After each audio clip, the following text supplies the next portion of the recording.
Mesdames et messieurs, bienvenue à la première séance du cours intitulé « À qui appartient la beauté, art et culture du monde dans nos musées ?»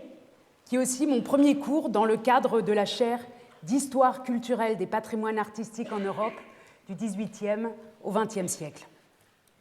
Ce cours nous mènera de mercredi en mercredi toutes les semaines jusqu'à la fin du mois de juin.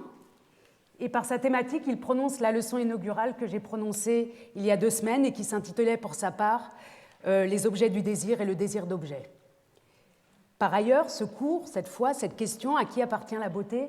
s'inscrit dans la lignée d'une série de conférences que j'avais eu la chance de donner il y a 2 ans à l'invitation de Carlo Ossola, qui avait posé une série de questions sur les translocations patrimoniales, sur les déplacements d'œuvres d'art forcées en temps de guerre, des questions comme les émotions liées à ces questions de translocation, l'argent des translocations, les fécondations esthétiques qu'elles amènent ou qu'elles n'amènent pas, ou la mémoire des pertes de biens culturels dans les différentes sociétés où elles se produisent.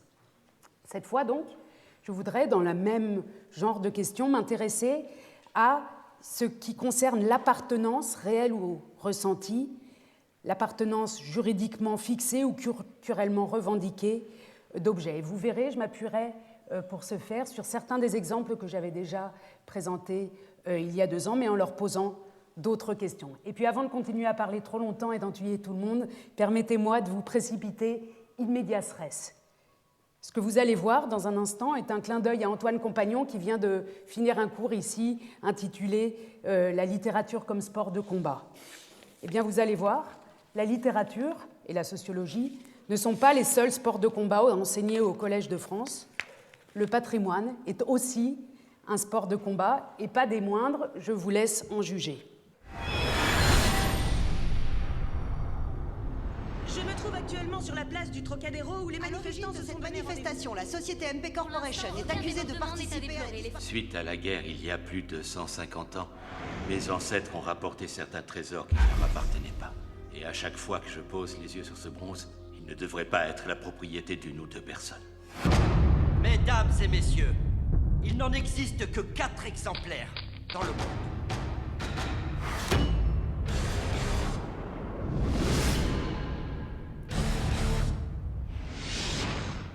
Hey, sécurité! Hey, arrêtez! Et oui, vous l'avez reconnu, Jackie Chan, il s'agit bien de Jackie Chan, qui dans cette bande-annonce mobilise ses muscles légendaires, son intelligence non moins légendaire et sa pugnacité pour récupérer en France, au début du XXIe siècle, des œuvres d'art spoliées à la Chine au XIXe siècle.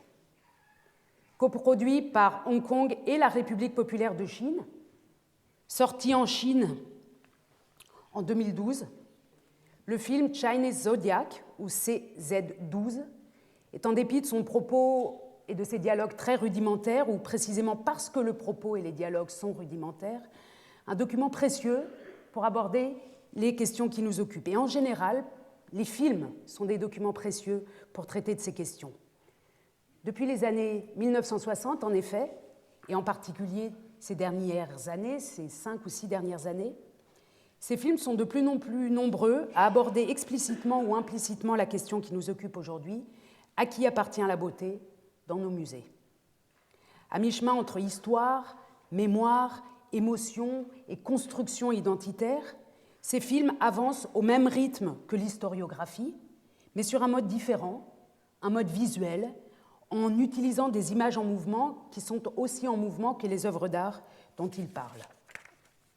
Ces films témoignent de la place de plus en plus importante que la question occupe dans la conscience et l'imaginaire collectif, et en particulier dans les milieux de la jeunesse, et ils contribuent à former, parce qu'ils sont vus par un très grand nombre de personnes, parce qu'ils sont traduits, parce qu'on peut les voir aussi sur Internet, les opinions collectives sur ce sujet. Tout le monde, en Europe, aux États-Unis, a en mémoire le film Monuments Men de George Clooney, coproduit par l'Allemagne et les USA, et sorti en 2014.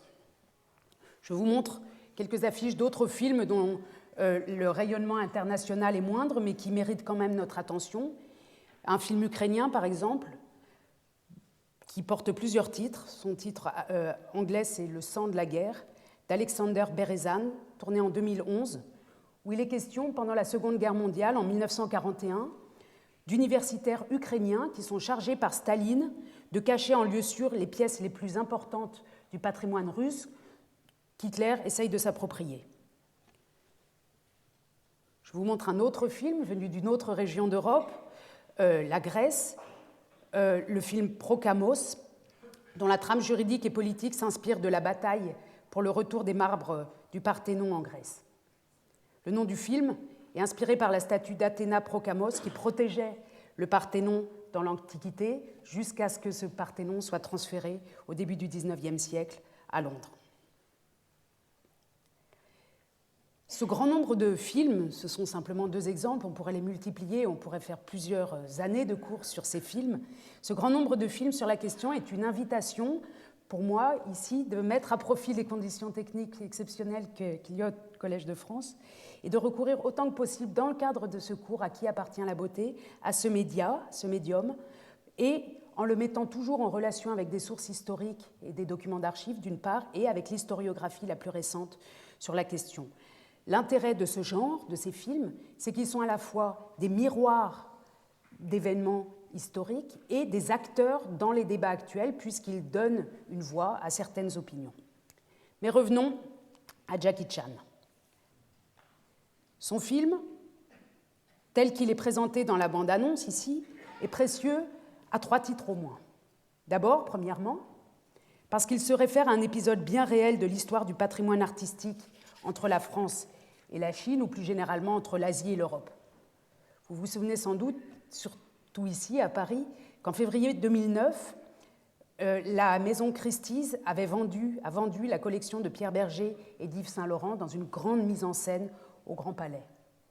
2 têtes d'animaux en bronze issues du pillage du palais d'été de Pékin par les armées françaises et britanniques en 1860 devaient y être adjugées, et l'annonce de leur mise en vente avait suscité en 2009 un profond émoi dans l'opinion publique, les médias et le gouvernement chinois qui avaient tenté d'en empêcher l'adjudication et d'obtenir leur restitution. Finalement, la vente avait été sabotée par un acheteur chinois qui avait refusé de payer pour empêcher qu'il soit vendu. C'est de ce qu'on pourrait appeler cette crise patrimoniale qu'est né le film de fiction et d'action de Jackie Chan. C'est donc la première raison de s'intéresser à ce document, malgré son caractère très populaire. Il part d'un événement réel qui concerne nos histoires patrimoniales jumelées. La deuxième raison de s'intéresser à ce film, c'est que la crise patrimoniale n'est pas dans ce film seulement un prétexte à des scènes multiples de poursuites, de cascades et de castagnes. Ces scènes sont nombreuses, certes, le film dure 2 heures et on en voit beaucoup. Jackie Chan a même obtenu une mention au livre Guinness des records pour le nombre incroyable de scènes de cascades dans un seul film. Mais cette question patrimoniale n'est pas seulement, je crois, un prétexte. À travers les cascades, Chinese Zodiac exprime une opinion politique forte et explicite. En fait, on pourrait penser que c'est moins la question du patrimoine qui sert de prétexte au kung-fu que le kung-fu qui sert de prétexte à faire passer un message politique à un très large public. Un message politique qui, dans le contexte chinois de l'année 2009, 2010, 2011, 2012, les années qui ont séparé la sortie du film de cet événement parisien que j'évoquais à l'instant, un contexte qui fait depuis une bonne décennie une question de patrimoine qui fait l'objet d'instrumentalisation nationaliste. À sa sortie en 2012, fin 2012, le film est resté pendant plusieurs semaines numéro 1 au box-office en Chine, en Thaïlande, en Malaisie et en Russie. Il a rapporté au total 170 millions de dollars à ses producteurs et on en trouve aujourd'hui sur Internet des versions en tamoul, en turc, en arabe, en hindi, en télougou et dans toutes les autres langues européennes. Ce film, qui n'a pas eu beaucoup de visibilité à Paris quand il est sorti, est un film que le reste du monde, et en tout cas la jeunesse dans le reste du monde, a manifestement beaucoup vu. La réponse à la question qui nous occupe, à qui appartient la beauté, dans ce film est très claire. La beauté appartient au pays, aux régions d'origine, j'y reviendrai dans un instant. La troisième raison de s'arrêter sur ce film, ou du moins sur ce court aperçu que je viens de vous montrer, c'est qu'il il pose de manière très très simple quelques-unes des questions qui structurent par ailleurs un débat très très compliqué. Alors, en en regardant simplement ce court extrait, on voit que la question de la propriété de l'œuvre d'art, par exemple, est évoquée d'emblée. Elle est évoquée quand le vieil homme en fauteuil roulant, souvenez-vous, évoque les trésors rapportés, comme il dit, par ses ancêtres il y a 150 ans, mais qui, je le cite, ne leur appartenaient pas. On est bien au centre de la question. Il est l'héritier de quelque chose qui n'appartenait pas à ses ancêtres.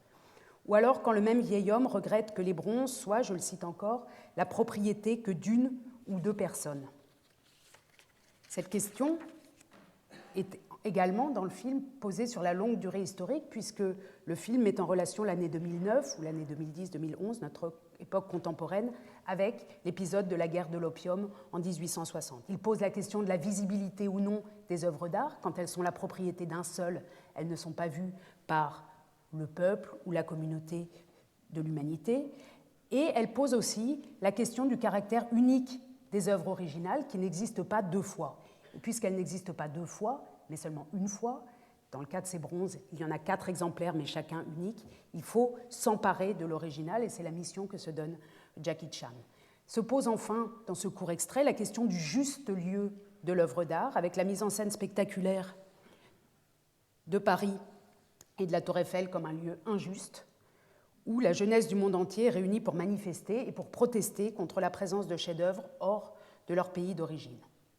Alors je le disais, dans ce film, la réponse à la question « à qui appartient la beauté ?» est très simple. Pour Jackie Chan et pour le groupe d'étudiants international beau, jeune, qui milite dans son film, l'art appartient au pays où il a été pris. Vous le voyez ici sur ces banderoles de la manifestation, d'une part écrit en français « ras-le-bol des ventes de trésors nationaux », mais surtout en anglais « rendez les trésors culturels à leur pays d'origine, homelands ». On voit bien là qu'il s'agit de les rendre à leur pays d'origine et pas à leur peuple d'origine dans une logique biologique. C'est une logique géographique qui est là derrière et on verra que ça joue un rôle très important dans tous les débats plus poussés menés sur la question. Autre chose, ici, c'est moins la beauté des œuvres d'art, à qui appartient la beauté, qui est au centre du propos, mais leur valeur économique, plutôt leur valeur économique d'une part, qui est mise en scène dans plusieurs ventes aux enchères, comme vous l'avez vu, et leur valeur identitaire d'autre part, telle qu'elle se manifeste par exemple sur les banderoles, où il est question de trésors nationaux. Donc il y aurait une identification nationale aux œuvres d'art pillées. Cette question, à qui appartient la beauté, évidemment, n'est pas seulement et pas en première ligne un sport de combat. C'est d'abord une question, et depuis longtemps, très sérieuse, qui depuis plusieurs années fait l'objet chez les archéologues, les anthropologues, les juristes, les spécialistes du patrimoine, à l'UNESCO, dans les universités, et de moins en moins rarement aussi dans les musées. C'est une question qui fait l'objet de recherches et de publications nombreuses. Je vous montre ici quelques couvertures de livres importants sur ces questions qui portent la question dans leur titre. Vous voyez à qui appartient l'Antiquité, à qui appartiennent les pharaons, à qui appartient la culture, à qui appartient l'œuvre d'art. Des livres qui tentent de répondre à la question du point de vue contemporain. Pour James Cuno, par exemple, le président de la Fondation Getty à Los Angeles, dont où les ouvrages consacrés à la question sont des lectures importantes, pour lui, l'Antiquité ne peut appartenir à personne. C'est un héritage commun à toute l'humanité, et tout objet antique a sa place dans n'importe quel, je le cite, musée voué aux idées et non aux idéologies. L'héritage, les biens culturels du monde entier ont leur place légitime dans les musées, car ils n'appartiennent pas à une nation en particulier, mais bien à tout le monde.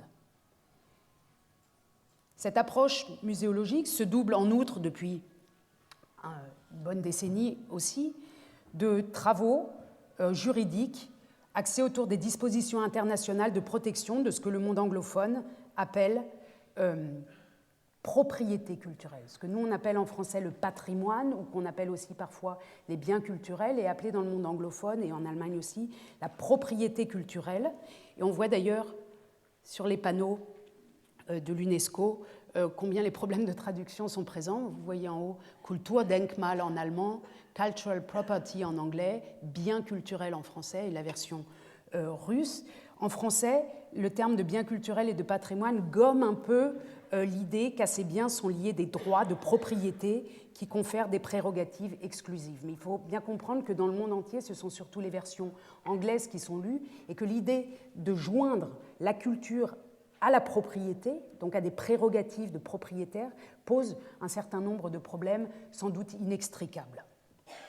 Je vous recommande d'ailleurs, si vous voulez vous consacrer à l'ensemble des problèmes qui se posent à l'époque contemporaine sur ces questions, un article qu'on peut consulter online de Anthony Appia, qui est paru d'abord à New York, ou d'abord en France et après à New York, en tout cas en anglais et en français, intitulé « De qui est-ce la culture ?» et qui pose les jalons de toute la discussion. Pour ma part, je ne veux pas tenter de répondre aujourd'hui, et ni sans doute à la fin du cours, à cette question « à qui appartient la beauté ?»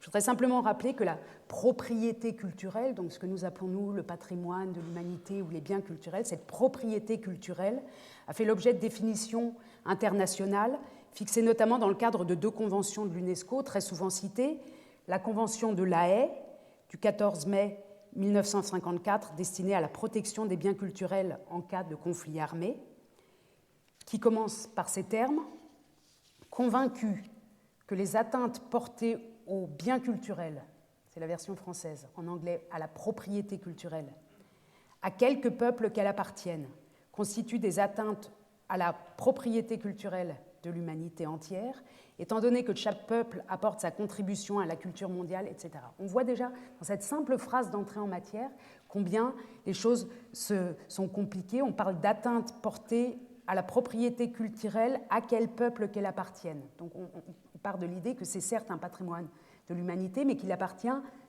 à plusieurs peuples, ou à certains peuples en tout cas. La phrase dit a en elle-même une tension irrésoluble. Dans le second texte qui fixe ces questions sur le droit international, la convention elle s'intitule « La Convention concernant les mesures à prendre pour interdire et empêcher l'importation, l'exportation et le transfert de propriété illicite de biens culturels ». Cette convention a été adoptée en 1970 à Paris. Dans cette convention, on peut lire que les biens culturels, c'est-à-dire dans la version anglaise, la propriété culturelle, est un élément fondamental de la civilisation et de la culture des peuples, et qu'ils ne prennent, les biens culturels, leur valeur réelle que si leur origine, leur histoire et leur environnement sont connus avec la plus grande précision, et qu'il est, je cite toujours, indispensable que chaque État prenne davantage conscience des obligations morales touchant au respect de sa propriété culturelle. Alors là, on a tout d'un coup, et ça explique les difficultés qui existent actuellement, et en particulier du point de vue des dépossédés, d'agir et de penser ces questions. Ici, l'UNESCO nous dit que la propriété culturelle est un élément fondamental de la culture des peuples, donc il est bien question d'un attachement entre des peuples et leur culture, qu'il y a une responsabilité éthique à s'occuper de cette propriété culturelle, et ce qui en découle naturellement, c'est l'idée que ceux qui n'ont plus cette propriété qui appartient à leur peuple doivent non seulement s'en occuper sur place, mais s'ils ne l'ont plus, aller la récupérer. On pourrait discuter pendant des heures de ces textes qui sont extrêmement contradictoires en eux-mêmes et qui ne facilitent pas le travail des diplomates, des politiques, des gens de musée. Et au contraire, ils le compliquent beaucoup.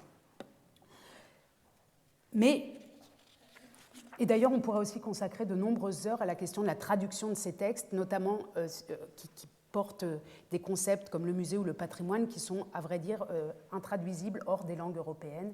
Et pour tout un certain nombre de cultures qui ont été victimes de dépossession, ces concepts de propriété culturelle, de musée, etc., n'ont même pas de traduction, donc pas d'existence.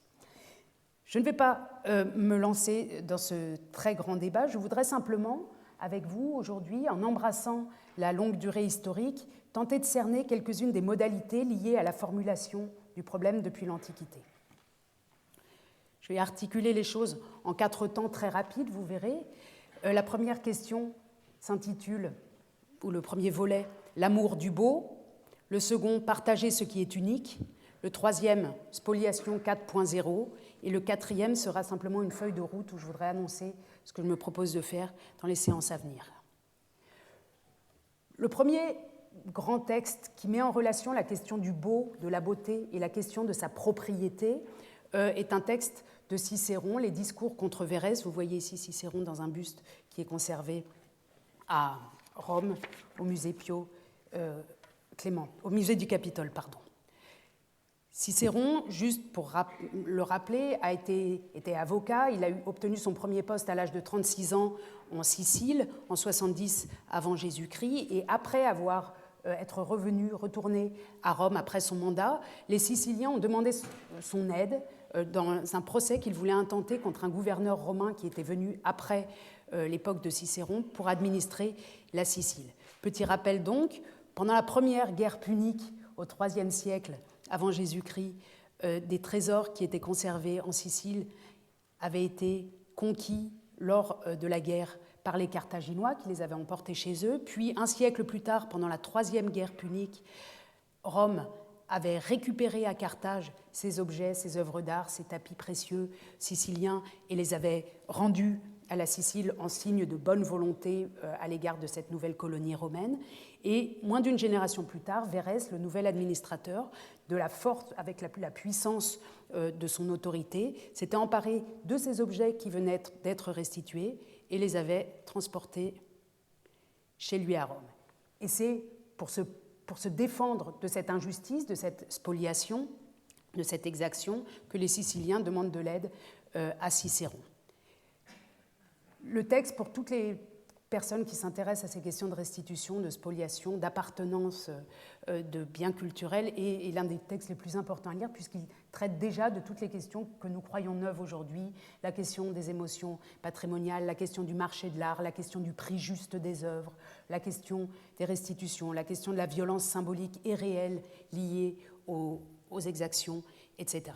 J'ai extrait simplement deux passages qui nous transportent pour le premier à Ségeste, que vous voyez en arrière-plan, dont Cicéron nous dit qu'il y avait à Ségeste une statue de Diane en bronze, objet depuis la plus haute antiquité d'un très grand culte, œuvre unique et d'un art parfait.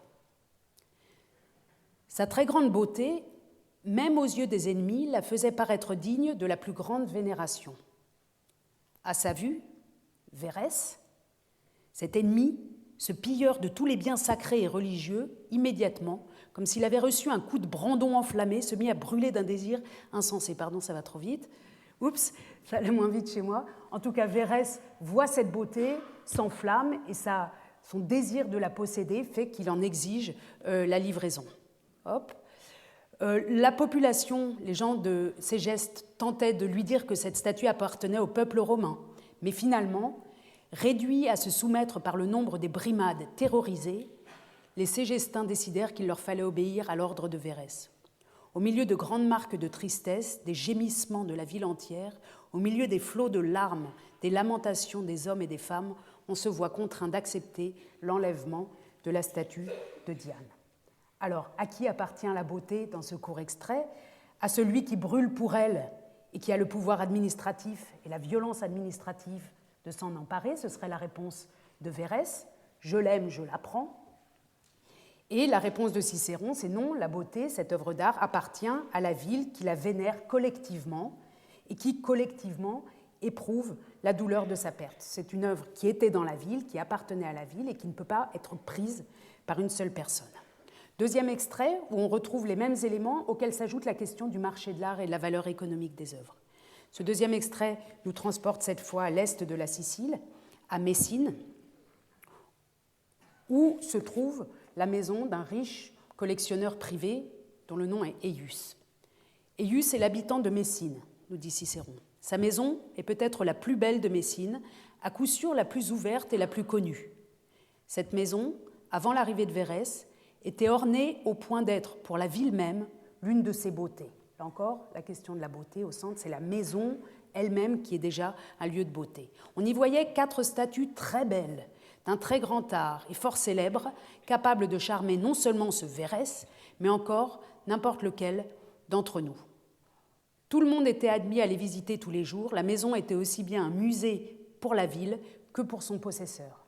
Là, on voit très clairement que la notion de musée n'est pas une invention de la Révolution française comme on a tendance à le croire en France, mais que dès l'Antiquité, certaines maisons publiques étaient ouvertes et faisaient office de musée, même si elles ne portaient pas exactement ce nom, mais ici, dans la traduction de Germaine Roussel, elle porte ce nom. Verrès prendra-t-il partout ce qu'il y a de plus beau ? demande Cicéron dans son plaidoyer. Je passe un petit passage et finalement, Cicéron nous dit « D'un seul mot, il rejette mon accusation. Ce sont des achats, dit-il. » Et en effet, arrive un grand nombre de pages où Verrès explique qu'il a payé pour avoir ces 4 belles statues. Et finalement, à la fin d'une grande discussion sur la valeur de ces œuvres sur le marché de l'art et du prix qu'a payé Verrès, est-ce que c'est un prix réel ou non, Cicéron affirme « C'est toi, en accusant Verrès, c'est toi par un simulacre d'achat, par la violence, la crainte, par ton pouvoir absolu, c'est toi qui les as extorqués et volés, ces œuvres d'art. » Donc là, dans ces 2 textes, ou dans ce deuxième extrait, si on cherche à répondre à la question « À qui appartient la beauté de ces œuvres d'art ?», la réponse de Verrès serait « Elle appartient à celui qui a les moyens financiers de s'en emparer, celui qui l'achète. » Et Cicéron répond « Non, elle appartient à celui pour qui elle n'a pas de prix, pour lequel elle a un prix affectif, et surtout qui ne la garde pas jalousement pour lui, mais qui la rend accessible à tous. » Et cet argument de l'accessibilité est l'un des grands arguments qui a été utilisé autour de 1800, quand, sous la Révolution française et l'Empire, la France a entrepris de réunir à Paris toute la beauté du monde, pourrait-on dire, en tout cas les patrimoines réunis dans les collections, y compris les collections publiques d'Italie, d'Allemagne et du reste de l'Europe. Vous voyez ici une peinture sur porcelaine de Sèvres qui représente une allégorie de l'entrée des manuscrits du Vatican, de la Vénus Médicis et du groupe de Laocoon au Louvre en 1796. La peinture elle-même est de 1813.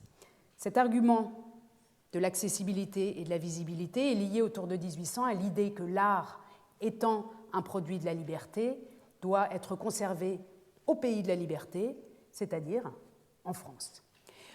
Ça, c'est les discours, c'est la rhétorique. En pratique, on voit bien que Dominique Vivant-Denon, par exemple, qui a été le commissaire principal des exactions sous Napoléon en Europe, Dominique Vivant-Denon, dont vous voyez ici un buste, le visage sous forme de buste. Dominique Vivant-Denon, quand il est dans un musée, explique différemment. Il n'explique pas que l'art est un produit de la liberté et qui doit être conservé au pays de la liberté. On a des témoignages, et notamment le témoignage d'un directeur de musée allemand qui conservait un très grand nombre, dans un musée public de Brunswick, un très grand nombre de majoliques, donc de plats peints et de grandes assiettes, et de grands plats et peints du XVIe siècle, que Vivant-Denon, un peu comme Verrès quand il s'enflamme pour la beauté de la statue de Diane, que Vivant-Denon veut tout de suite, ces 900 pièces, veut tout de suite emporter en bloc. Et Ampérius, le directeur de ce musée, décrit ce que lui dit, ou note ce que lui dit Vivant-Denon à cette époque-là, on est en 1807 à Brunswick. Le pape, dit Denon, a encore à San Loreto une collection presque aussi riche. Il lui faudra la livrer aussi, et alors, de tout ce qui subsiste de ces objets, la plus grande partie sera entre nos mains, dit Denon. Avec une avidité non moindre, il s'empara de la collection de travaux d'émail provenant de la fabrique de Limoges, qui était conservée également à Brunswick. Ce n'est que sous cette forme, dit M. Denon, qu'ils seront enfin utiles au public. Il prétendait que le meilleur usage que l'on saurait faire à Paris de tels monuments artistiques nous consolerait amplement d'avoir dû en faire le sacrifice. Donc ici, on est dans une configuration où un musée public, le musée Napoléon, se sert dans un autre musée public, le musée public de Brunswick, en disant « Bon, vous, à Brunswick, vous n'avez pas fait de gravures, vous ne les avez pas publiées. Quand ce sera à Paris, ces 900 pièces, on saura en faire un bien meilleur usage. La beauté appartient à celui qui sait la diffuser, qui sait lui donner une diffusion publique. » Ça, c'est le point de vue du vainqueur, de celui qui, en effet, se sert dans les collections des autres. À la même époque, on peut poursuivre et voir quel est l'avis des vaincus. Vous voyez ici à droite un buste de Frédéric Schiller, sculpté par le sculpteur Dannecker, qui a composé l'un des poèmes les plus précis, les plus courts et qui disent le mieux les choses sur le point de vue des victimes à la même époque. Pour Schiller, je lis son poème de 1802 au moment où le musée Napoléon, où la galerie des antiques du musée Napoléon venait d'ouvrir à Paris. Pour Schiller, dans ce petit poème qui s'intitule « Les antiques à Paris », on peut lire que le franc, le français, conduise par la force des armes aux rives de la Seine les chefs-d'œuvre que créa l'art des Grecs et qu'il montre dans des musées rutilants ses trophées de victoire à sa patrie étonnée. Ils seront pour lui éternellement muets. Jamais, de leur piédestal, ils ne descendront dans la ronde animée de la vie. Celui-là seul possède les muses, qui les porte dans son cœur ardent. Pour le Vandale, elles ne sont que de la pierre. Ici, la réponse est claire. À qui appartient la beauté? Elle appartient à celui qui la ressent dans son cœur et non pas à celui qui se l'approprie matériellement. Celui qui se l'approprie matériellement ne sait pas la faire parler, ne sait pas l'entendre. En revanche, quand on la fait parler, on n'a pas besoin de la voir vraiment. Alors, quand on entend cet argument, on est touché et on se dit, oui, en effet, c'est la bonne raison. La beauté doit aller chez ceux qui la comprennent. Malheureusement, cet argument peut être retourné dans tous les sens, par les vainqueurs, par les victimes, et on le retrouve toujours. Vous voyez ici un extrait du journal, il faut que je retrouve ici, le Télégraphe de 2014, d'octobre 2014, un moment qui paraît 10 jours après la venue à Londres de l'avocate londonienne très médiatique Amal Alamoudine, qui venait à l'époque de se marier à George Clooney, et qui venait de Londres à Athènes pour voir avec le gouvernement grec comment négocier le retour des frises du Parthénon, exposées donc à Londres depuis le début du XIXe siècle. Et dans cet extrait de journal, dans cet article, on peut lire « Les marbres du Parthénon appartiennent à l'Angleterre, Madame Clooney », et en sous-titre « Si l'épouvantable Lord Elgin n'avait pas pillé ces œuvres d'art, elles auraient pu se retrouver dans les fondations de certains stands de kebab à Athènes. » Alors là, on est dans la même logique. Il est très bon que ces œuvres d'art aient été conduites à Londres, nous dit le journal, puisque Londres portait ces œuvres de l'Antiquité dans son cœur et savait ce qu'elles faisaient, tandis que si on les avait laissées sur place, eh bien, elles auraient servi à n'importe quoi, en quelque sorte. Or, Cicéron, qui lui reprend le côté des possédés, on peut faire dialoguer ces sources ensemble, lui, dans un autre passage de son dialogue, de ses discours contre Vérès, dit que c'est un acte tyrannique, messieurs les juges, et inacceptable de la part d'un gouverneur dans sa province de dire à un homme honorable « Vends-moi tes vases », car cela signifie « Toi, tu n'es pas digne de posséder des œuvres si belles, c'est à mon rang qu'elles conviennent ». Et toute la discussion qu'on a actuellement sur nos musées en Europe tourne autour de cette question-là. Est-ce que les autres, ceux à qui on a pris ces œuvres à un moment de l'histoire, sont dignes, sont capables, sont en mesure, ont assez d'argent pour conserver ces œuvres, ou ces œuvres ne sont-elles pas de droit la propriété de ceux qui les portent dans leur cœur et puis aussi dans leurs ateliers de conservation, de restauration, etc. You are nothing, Labiche. A lump of flesh. The paintings are mine. They always will be. Beauty belongs to the man who can appreciate it. They will always belong to me or to a man like me.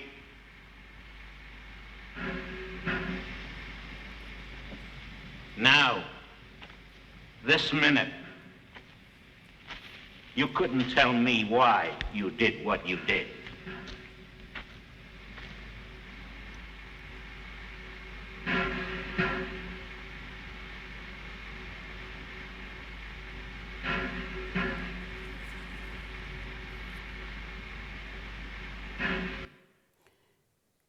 Je viens de vous montrer, on a fait un grand saut là, de Cicéron à la Deuxième Guerre mondiale, un saut qu'il faudrait justifier un peu plus longtemps, mais le temps nous presse un peu. On vient de faire un grand saut qui nous montre que cet argument selon lequel la beauté appartient à celui qui est capable de la comprendre, comme le dit ici l'officier nazi à Burt Lancaster dans le film The Train de Frankenheim, à la fin du film. Ici, on voit bien que l'argument de celui qui sait posséder la beauté est retourné contre l'homme simple, le pauvre employé des chemins de fer, qui, lui, vient de faire dérailler un train dans lequel étaient embarquées des œuvres prises en France, à Paris, par les nazis, pour être envoyées en Allemagne. Là encore, donc, la question qui se pose, à qui appartient la beauté, trouve une réponse dans ce film américain des années 60, qui fait un retour sur la question donc, de la Seconde Guerre mondiale. À qui appartient la beauté? Le nazi répond à l'homme de haut rang, de culture, qui sait l'apprécier, qui sait ce qu'il fait, alors que l'autre n'est, comme dit le nazi ici, qu'un tas de viande qui ne comprend même pas ce qu'il fait en détournant un train rempli d'œuvres d'art. Mais la réponse du film, qui est du côté de Burt Lancaster, de ce Labiche, donc de cet employé des chemins de fer, la réponse du film, c'est non, non, la beauté n'appartient pas à ce nazi qui a le pouvoir et qui pense que la beauté n'appartient qu'à des personnes de haut rang, elle appartient bien sûr aussi à l'homme simple et honnête, au cheminot qui parle peu, qui dans cette scène même ne parle pas beaucoup, qui n'est peut-être pas cultivé, mais qui agit bien et qui, en particulier, engage sa vie et celle de ses camarades contre l'ennemi. Ce point de vue de l'homme simple est précisément celui qu'on peut utiliser ou qu'on entend utiliser dans les discussions actuelles, parfois en disant, voilà, nous, dans nos musées, à Paris, à Berlin, à Londres, nous avons les compétences technologiques, intellectuelles pour conserver cette beauté, tandis que les autres, là d'où ça vient, n'ont ni la culture, ni la parole, ni les moyens intellectuels, ni financiers de mettre en valeur ces œuvres d'art.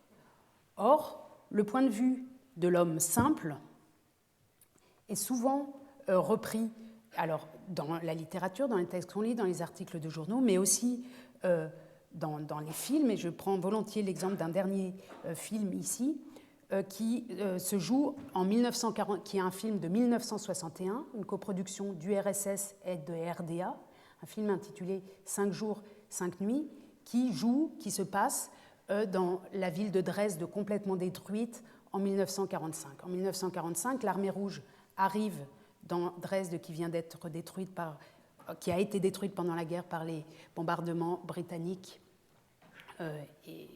et retrouve les œuvres d'art de la galerie de tableaux de Dresde. Tout le monde, en Allemagne en tout cas, connaît cette histoire. L'armée rouge retrouve ces œuvres d'art de la galerie de tableaux de Dresde et les envoie à Moscou. Puis, une quinzaine d'années plus tard, ces œuvres ont été restituées à Dresde et au moment de la restitution à Dresde est paru ce film qui est un film de propagande de l'URSS pour justifier pourquoi les Russes avaient emporté chez eux à Moscou les tableaux de la galerie de Dresde. C'est une énorme production, la plus coûteuse de l'histoire du cinéma des années d'après-guerre entre l'Union soviétique et la RDA. On engage même Shostakovich pour faire la musique. Shostakovich est installé à Dresde pendant une semaine et s'occupe d'une musique symphonique pour ce film. Et vous allez voir que le film pose lui aussi et répond lui aussi à la question de à qui appartient la beauté.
Как?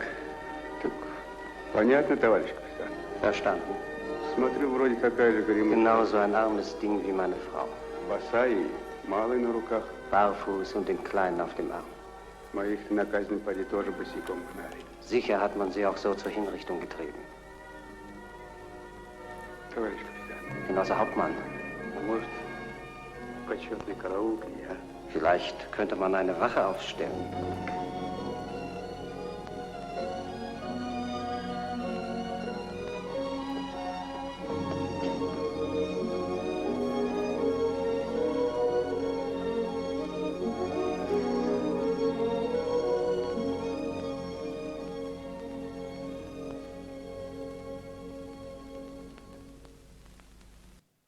Vous l'avez vu, alors pour un film soviétique, c'est étonnant, dans cette architecture qui rappelle plutôt l'architecture d'une église, on voit au moment où la Madone Sixtine de Raphaël, l'œuvre la plus connue de la galerie de Dresde, est levée par 2 soldats qui sont en train de déplacer les œuvres d'art, on voit de simples soldats, un pauvre sergent, et les autres qui tout d'un coup se taisent, entrent en dévotion, regardent avec la musique de Shostakovich qui monte derrière et qu'on aurait pu entendre presque plus fort, entrent dans une scène qui est une scène quasi religieuse de vénération. Et là, le message est que même l'homme le plus simple, le moins cultivé, le soldat de base soviétique, est capable de recevoir la beauté qui est quelque chose comme une valeur universelle, la beauté de cette Madame Sixtine qui, dans le dialogue ensuite, est mise en rapport avec le sort des Russes pendant la guerre, puisque, comme vous l'avez entendu dans le dialogue qui est à la fois russe et allemand, le sergent explique que cette Madone aux pieds nus lui rappelle sa femme qui a été enlevée par les Allemands avec son enfant sur les bras et que les deux sont morts.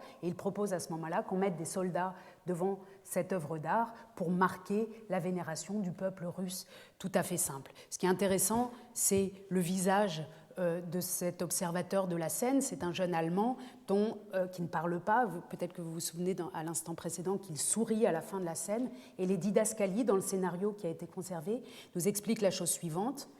Lorsque Paul, c'est donc un jeune peintre allemand résistant en Asie, lorsque Paul apprend que les tableaux doivent être envoyés en Union soviétique, parce qu'après les premières mesures d'urgence, ils ont besoin d'y être sécurisés et restaurés, il parle de vol. Il est scandalisé. Il parle de vol comme ont pu le faire nombre d'autres personnes à l'époque. Il ne voit pas que c'est le seul moyen de sauver ces tableaux. Mais lorsque le rude sergent Yefim Koslov s'émeut devant la Madame Sixtine, alors, enfin, le voile qui couvrait ses yeux se déchire. Il reconnaît la nature profonde des hommes qui ont apporté en cadeau, avec leur victoire, le respect et l'amitié et l'amour de l'art. Il comprend désormais l'importance de ce combat pour que la haine et la colère puissent disparaître véritablement de notre monde et pour que le passé puisse passer. Donc là, on est vraiment dans un film de propagande soviétique qui justifie la prise des œuvres en Allemagne où elles sont en 1945 et leur transfert à Moscou. À qui appartient la beauté? Ici, la réponse est double. Elle appartient à l'homme simple, d'une part, et elle appartient, d'autre part, à celui qui est capable de la sauver et qui est aussi capable de sauver des vies humaines. Je saute un long passage pour arriver, que je reprendrai la prochaine fois,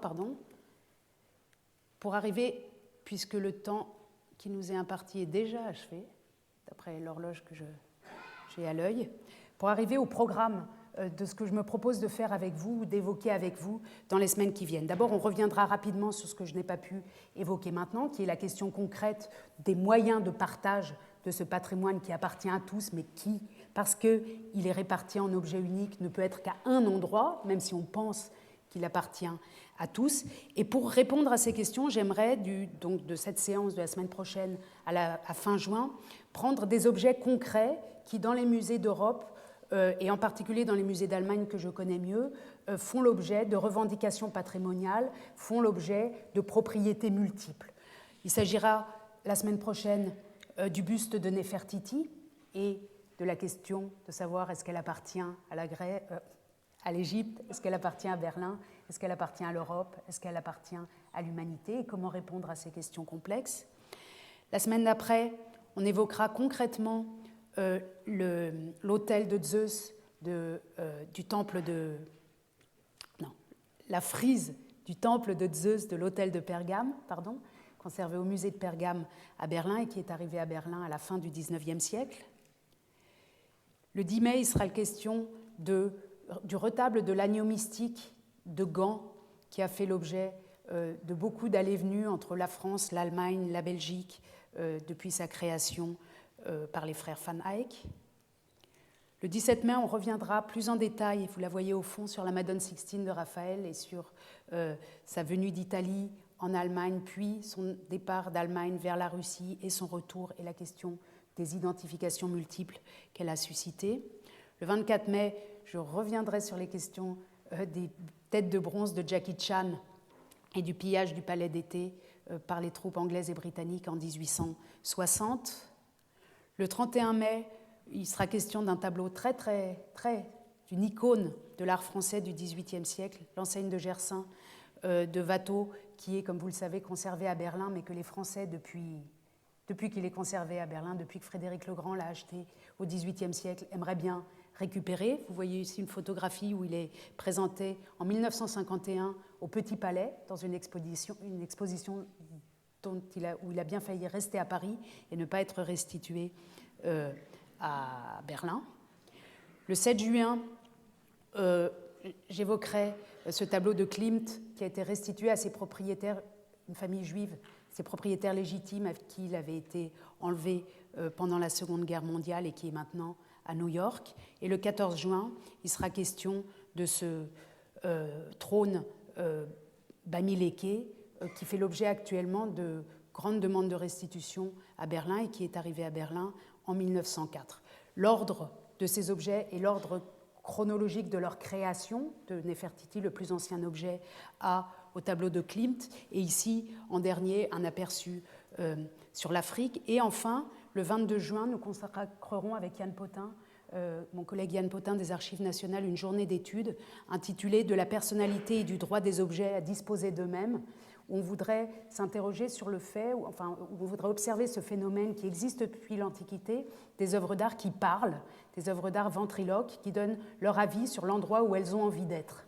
Alors vous voyez ici par exemple les bronzes chinois qui disent en chinois, en pleurant, on veut rentrer à la maison, mais on trouve bien sûr un très grand nombre d'autres sources, y compris très contemporaines, qui font parler les statues, les statues ou les tableaux qui leur font donner leur avis sur l'endroit où ils veulent être. Et on aimerait s'interroger dans une perspective interdisciplinaire ce jour-là, le 22 juin, sur les conséquences que ça peut avoir juridiquement si de plus en plus on accorde aux œuvres une biographie, comme ça a pu être le cas ces dernières années, puisqu'on parle toujours et de plus en plus de vie sociale des objets. Puisqu'ils ont une vie sociale, alors ont-ils des droits? Et s'ils ont des droits, le droit par exemple de ne pas être séparés, de rester ensemble dans leur collection, etc.